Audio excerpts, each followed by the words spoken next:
next we'll take a look at another very popular story in history. And again, we'll be using the scriptures in order to analyze and pull a few nuggets from this relationship. And so in Genesis 15, we see the Lord God coming to Abraham and forging a covenant with him. Now, this is a very popular scripture amongst the Black Hebrew Israelites to show that Black people are the true Jews, because it describes the plight of Abraham's people and what they will face in the upcoming years. However, for purposes of this conversation, we just want to pull from the fact that God promised to Abraham he will multiply Abraham's seed and liken to the stars, to which there would be too many to count. And it goes on to say that Abram believed the Lord. Again, we see the Lord coming and addressing the man on the direction of the household and making a covenant with him, just as he did with Adam. So again, that is the key portion of what I want you to pull from that. We see the Lord coming and addressing the man and making a covenant with him in the direction in which his household should go. Now we have the scripture here to support that. It says, "So now Sarah, Abram's wife, bare him no children, and she had a handmaid, an Egyptian whose name was Hagar. And Sarah or Sarai, I believe before her name was changed, behold, now the Lord hath restrained me from bearing. I pray thee, go in unto my maid. It may be that I may obtain children by her." And Abram hearkened to the voice of Sarah. Here again, we see the man hearkening to the voice of the woman. You're going to see a trend here, but oftentimes that's never followed up by anything good after you've received instructions. And now for most men, I want y'all to imagine this and put yourself in this situation. So your wife can't have any children. So she basically tells you, well, I have my friend here. And well, in her case, it was a handmaid, it was a servant. Yet and still, the nature of people haven't changed. The dynamics are still going to be the same. I've oftentimes seen this in many relationships where they've introduced another individual into it to kind of spice things up. Let's see what comes into play here. So, in verse 3, Sarah, Abraham's wife, took Hagar, her handmaid, the Egyptian, after Abraham had dwelt 10 years in the land of Canaan, and gave her to her husband Abram to be his wife. And he went in unto Hagar. That's just the biblical way of saying he went in and had sex with her. Anytime you see he knew her or he went in unto her, he went ahead and had sex with her. And she conceived, and she saw that she had conceived. Her mistress was despised in her eyes. That quickly. Now here, the next verse, watch this. The next verse. Verse 5, it says, "And Sarai said unto Abram, My wrong be upon thee. I have given my maid into thy bosom. And when she saw that she had conceived, I was despised in her eyes. The Lord judged between me and thee. But Abraham said unto Sarah, Behold, thy maid is in thy hand. Do to her as it pleaseth thee. And when Sarah dealt with her, she fled from her face." So, what just happened here? So, as soon as the deed is done, so again, I want to point out the importance of the man presiding over the situation correctly. If Abraham had been in the spirit of wisdom, or if he would have just adhered to the instructions that the Lord had gave him, he wouldn't have been in this situation. But even though he listened to his wife, he's still to blame when everything hits the fan. So I want to definitely point that out to you, and I want you to take key note of that. So despite him listening, even though he listened to her, it was your idea, I'm still to blame for this. And we'll follow that up with some more behavior. He says, she yours. You can do whatever you want to do with it. Now, how many men with that type of, I was just doing what you told me to do. So, you can do what you want to do with it. How many do we know, to that particular effect? But let's see. So it says, and let me kind of do the, because I have some context here, because this will also be, if you'd like a hard copy of this, or a PDF version, you will have this available. I have a lot of the notes that I'm speaking on in the text here. So, and I'll make it more in depth. So if you like it and you like a copy of it, definitely let me know. What do we see here? Again, I'll go ahead and read this just for context. Abram hearkening to the word of his wife, despite already hearing from the Lord and knowing what to do. It is my belief that this idea from his wife agreed with his flesh, and also he was able to make justification for this in his mind. So again, we see the man of God failing to take charge and preside over the situation with wisdom and authority. Very passive on Abraham and Adam's end. So I want y'all to tie both of those in together because we're going somewhere with this story. So a quick example of the dangers of being passive in your relationship. Well, let me actually go ahead and give a quick personal example of this, of my own, of being passive. So a few months ago, maybe about 5 or 6 months ago, I went to the mountains with a young lady. It's called the Bear Den Mountains in the Blue Ridge Parkway. Very beautiful. Now, on the second day, rather, we actually did somewhat of a hike. Well, it was actually a very real hike. I want to say about something like 35. I don't want to tell a context or tell a lie, but it was a long journey, up to this mountain, and with the elevation and everything, it was just it was a trail walk / jog, but man, it was very strenuous, especially if you're not constantly doing something like that, but basically we were almost fatigued, so we were stopping there along the way, about halfway there, so but we were so fulfilled once we got to the top. I actually reached the mountain because it was such a pilgrimage to actually get there. Now once we get here, and I failed to mention that they had several different routes that you could take, so depending on what you wanted to see, you could take one that was at a higher elevation that would take you a little bit longer. You could take a shorter path, but of course we wanted the full adventure, so we took the longer path. So we got up to the top of the mountain. We see the waterfall and everything like that. A very beautiful experience that I would suggest for anybody. Do your thing. But we ended up on the way back down. We see the signs now. So it's one sign that we can go back the way we just came down, which we know that route, and then it's another way with also the blue sign, to which we can go that way, and it was downhill, so it appeared to be an easier route. Follow me, I'm going somewhere with this. So we were ready to just get back down. Both of our legs were tired at this point, and we get back down and we could break off to go down the way that we came, and then there was a different way, which would have been a little bit longer. We knew that, and there was another way that was painted the same color as the way that we came, but for some, it just didn't seem right because it was going downhill. It just seemed very easy. So I was kind of analyzing the situation, but the young lady, she was right there. And so she did the right thing. She turned around and she asked me, she said, well, which way do you think we should go? I hesitated for about no more than 30 seconds trying to see, because I wanted to take the path that looked the easiest, but it just didn't seem right. And so as I was, saying we should go, I was going to go with my gut, of course, but, she said, well, no, I'll bump it. We'll just go this way. I'll just go this way, and so me being passive and hearkening to the word of the woman at the time, I followed down this path as well. So we having a good old time. We jogging, we going down this trail, and we skipping stones, and we going down here. It's so easy getting down here.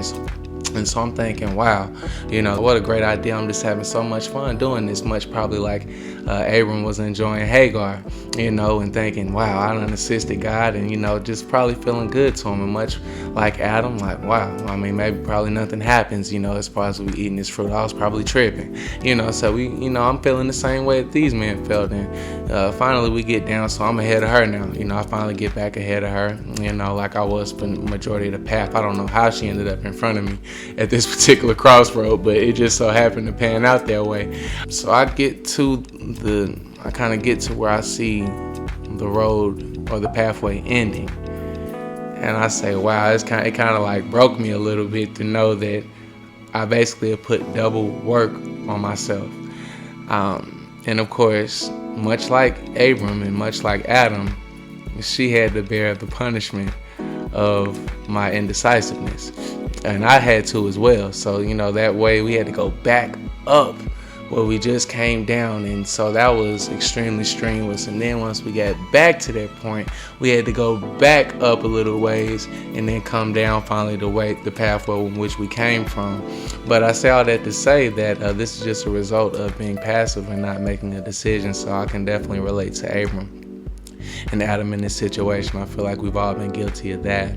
But moving forward in verse 4, again, we immediately see, beefing starts going on between the mistress and his wife, Sarai. In verse 5, Sarah blames Abram for the situation despite it being her idea. Now that the consequences of the actions have came and Abram has failed to account for this, he still assumes the blame, or has to rather.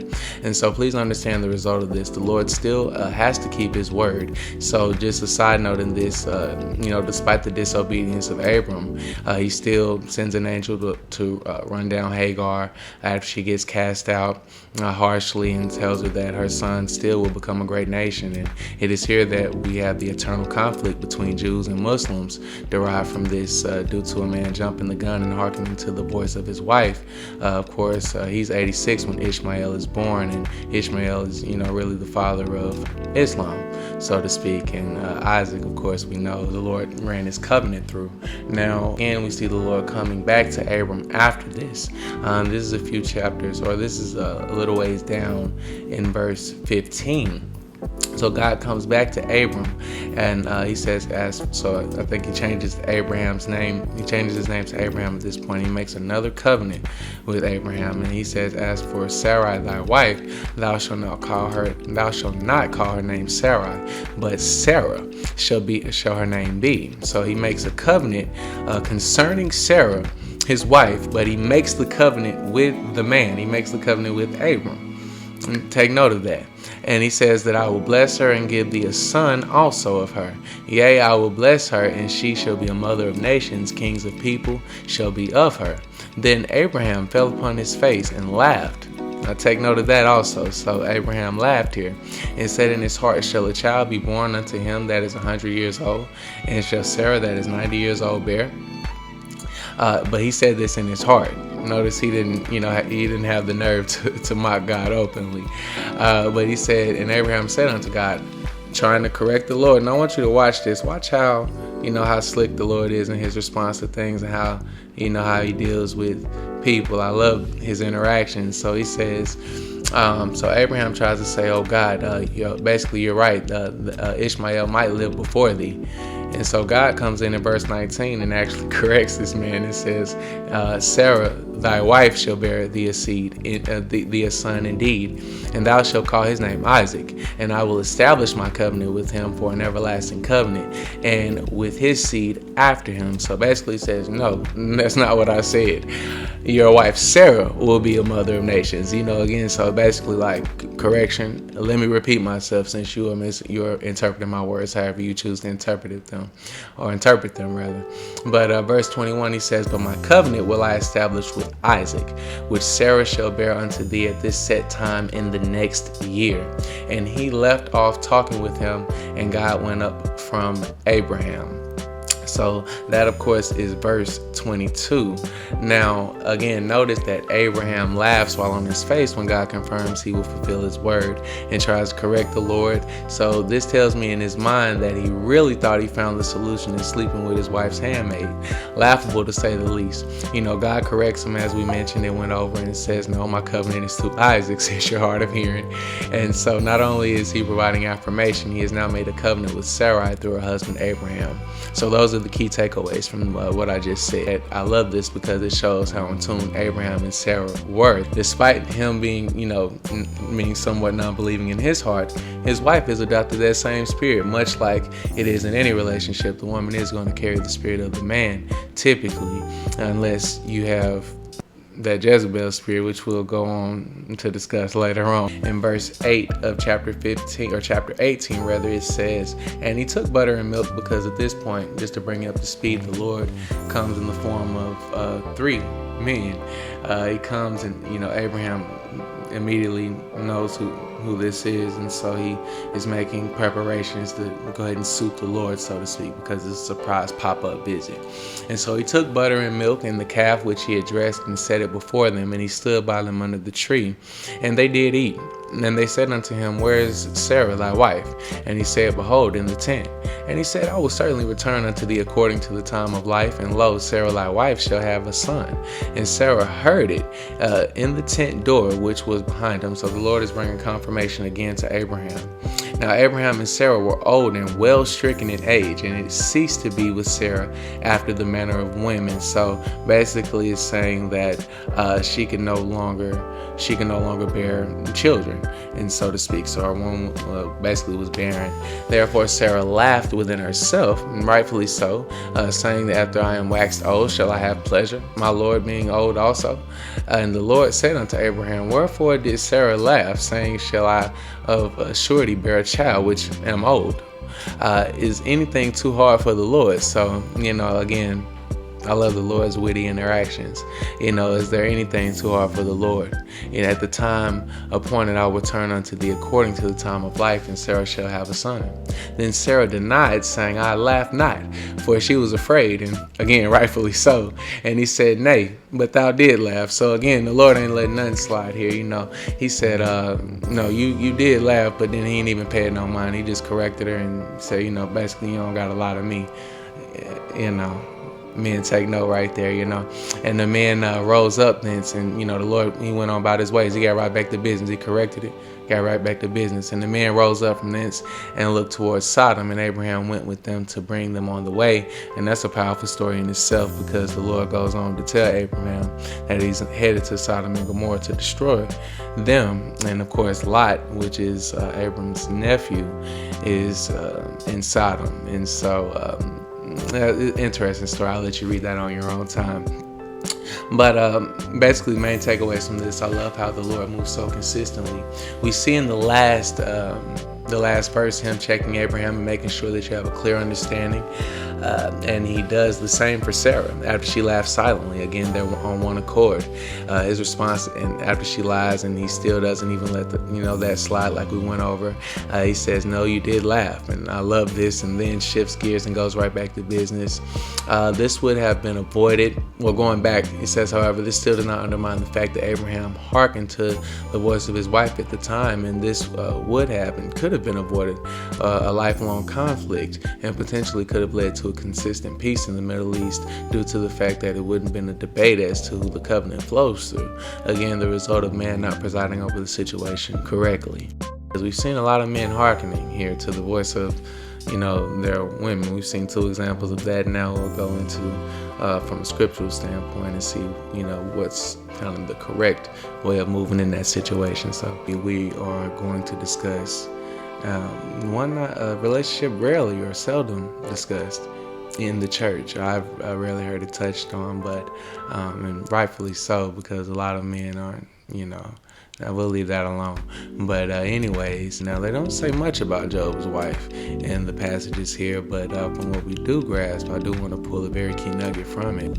Again, this is a famous biblical story and one of Job, and I'm sure many of you are familiar with this story, and if you're not, I won't fully go into detail, but definitely feel free to research on your own time. But we pick up here in Job chapter 2, verse 8. Now, keep in mind, this woman, in my opinion, is a bit more realer than a lot of the ones that I know of, at least nowadays. And most wouldn't have endured, let me say that, most wouldn't have endured a half of what this woman has endured before saying or doing something crazy. At this point that we're about to start reading, she has witnessed an utter life collapse, so to speak. So the family has lost an entire fortune. They used to be rich. They don't have anything at this point. She has lost 10 children, and her husband Job is basically sitting here almost with no dignity, and some skin infection that has left him scratching boils on his body with broken pieces of pottery. Now, witnessing this sad sight of a man, she comes to him in chapter 2, verse 8. He took him a potsherd and to scrape himself withal, and he sat down among the ashes. Then said his wife unto him, Dost thou still retain thy dignity? curse God and die. And oftentimes she gets a bad rap for that, but that's why I wanted to give you guys kind of the backstory for her before you guys just jump to any harsh judgment. But look here at the response that Job gives, because in the two previous examples we gave, we noticed that they hearkened to the voice of their wife, and at this point, I could easily see Job doing the same, taking into context everything that he's been through. But he said unto her, Thou speakest as one of the foolish women speaketh. What? Shall we receive good at the hand of God, and shall we not receive evil? And all this did not Job sin with his lips. Did you catch that?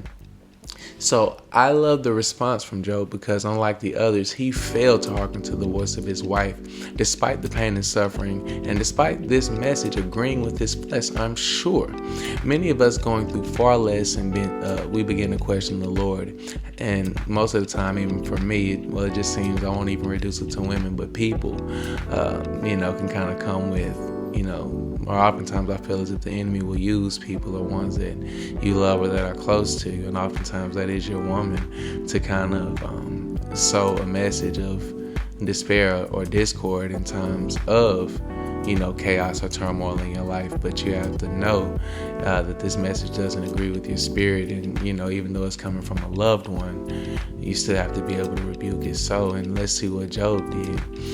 We see what he did, pardon me, but the main part I want you to notice, or the main takeaway from that, is that after checking scripture, it says that in all this did not Job sin with his lips. So in essence, he was justified in telling this woman to be quiet, stop speaking as the fool speaks. Please take note of that. This lets me know he had a much higher respect and reverence for the Lord, and before jumping any guns or lashing out emotionally to curse God, it's almost as if Job is aware that he is being tried and is going through this tribulation, knowing in the end he will come out victorious. This is very powerful to me, because this is a strong contrast from the other men that we have come across. Job stayed faithful, and everything was restored to him, his fortunes, and the Lord gave him twice as much as before. Job stood tall and stood on business despite tremendous adversity, rebuking women, friends, and times himself. I definitely got to give a tremendous and a big shout out to Job, for being a man. And I like that.